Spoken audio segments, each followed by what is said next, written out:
Olá, meu nome é Laísa. Recentemente eu terminei o mestrado pelo programa de pós-graduação em Fisiopatologia Clínica Experimental pela UERJ, onde eu fui orientada pela professora doutora Kissla Rabelo e coorientada pelo professor doutor Jorge José de Carvalho. E nesse vídeo eu vou abordar os principais achados do nosso trabalho, que tem por título: a infecção pelo vírus Zika induz alterações ultraestruturais, disfunção mitocondrial e estresse oxidativo em linhagem de células trofoblásticas humanas, HTR8-SVNL.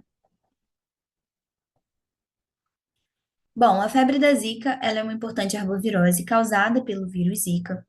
Esse é um vírus envelopado que pertence ao gênero Orthoflavivírus e compartilha a família Flaviviridae com outras importantes arboviroses, incluindo a dengue e a chikungunya. Bom, esse vírus ele foi detectado pela primeira vez em 1947 em Uganda, na África, a partir do sangue de macacos rhesus. No entanto, o seu potencial impacto na saúde pública não foi reconhecido até os primeiros surtos da doença, que ocorreram inicialmente em 2007 na Micronésia e depois em 2013 e 14 na Polinésia Francesa. Aqui no país, esse vírus ganhou relevância em 2015, com os casos reportados inicialmente na região Nordeste, que rapidamente se propagaram ao longo do país.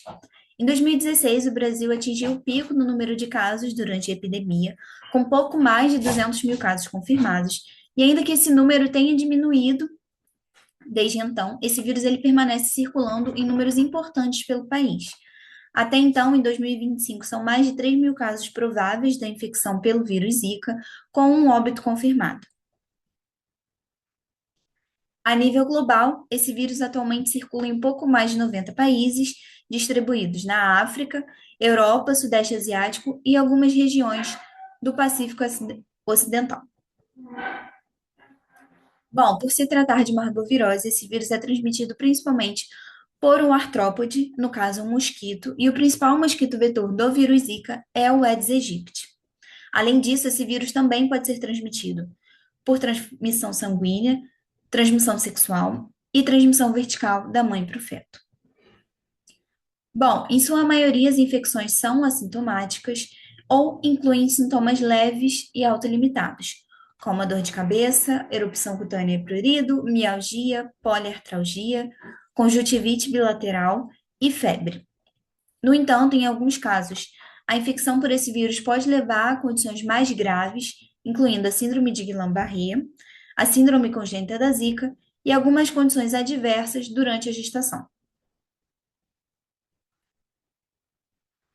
Bom, hoje em dia a gente sabe que a infecção pelo vírus Zika em gestantes pode levar a uma série de malformações congênitas, denominadas síndrome congênita da Zika, que incluem a microcefalia, que determina o desenvolvimento incompleto do cérebro fetal e, por consequência, a redução do perímetro cefálico. Mas, além dela, essa síndrome inclui outras alterações na morfologia craniana, anomalias cerebrais, algumas alterações oculares, artrogripose e outras alterações neurológicas que impactam o desenvolvimento desses fetos e desses bebês. A ocorrência da transmissão vertical indica um tropismo placentário.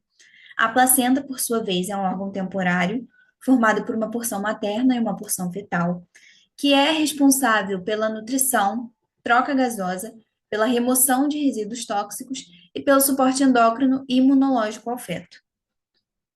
Anteriormente, o nosso grupo já havia demonstrado que a infecção por esse vírus na placenta gera um ambiente inflamatório persistente com replicação viral prolongada. No entanto, embora avanços tenham sido feitos, muitos aspectos da patogênese viral em células placentárias permanecem pouco compreendidos. Diante disso, o objetivo do nosso trabalho foi avaliar os efeitos da infecção pelo vírus Zika sobre a ultraestrutura celular, a função mitocondrial e o estresse oxidativo em células trofoblásticas humanas HTR8-SPNEL. Então, a primeira etapa do nosso trabalho foi padronizar essa infecção. Para isso, essas células foram infectadas utilizando diferentes concentrações de vírus e de MOC para estabelecer o nosso controle, e essa infecção foi analisada por imunofluorescência, por um ensaio de viabilidade celular e por citometria de fluxo. E o que nós observamos foi que A MOID 1, em 24 horas, apresentou a condição mais adequada para a infecção. Então, nós padronizamos o protocolo de infecção utilizando essas condições. Uma vez padronizado esse protocolo, nós damos prosseguimento às análises, avaliando a ultraestrutura dessas células por microscopia eletrônica de transmissão. Na sequência, nós analisamos o potencial de membrana mitocondrial por citometria de fluxo. E ainda avaliando a função mitocondrial nessas células, nós analisamos a expressão de alguns genes ligados aos processos de fissão, fusão e biogênese mitocondrial por PCR em tempo real. Nós também analisamos a ocorrência de estresse oxidativo através da análise de algumas enzimas antioxidantes e dos níveis de espécies reativas de oxigênio nessas células infectadas, utilizando reações colorimétricas ou imunofluorescência, ou ainda o PCR em tempo real. Por fim, nós analisamos a ocorrência de mitofagia nessas células, que é um tipo seletivo de autofagia, né, que visa remover as mitocôndrias danificadas nessas células. Essa análise foi feita detectando a proteína Parkin e analisando a expressão gênica de PINK1. Bom, na ultraestrutura das células infectadas, nós observamos que a infecção gerava perda das cristas mitocondriais e perda na integridade da membrana mitocondrial, o que é uma característica de dano irreversível a essas organelas. Além disso, nós observamos perda no potencial de membrana mitocondrial, assim como a redução na expressão gênica de proteínas que regulam a fissão, fusão e a biogênese mitocondrial. Juntos, esses dados indicam que a infecção gera uma disfunção mitocondrial generalizada.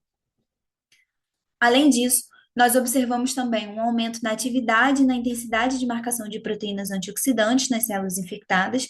Aqui a gente tem um exemplo da superóxido dismutase, assim como um acúmulo de espécies reativas de oxigênio, incluindo produtos da peroxidação lipídica e de dano ao DNA, o que indica a ocorrência de estresse oxidativo nas células infectadas.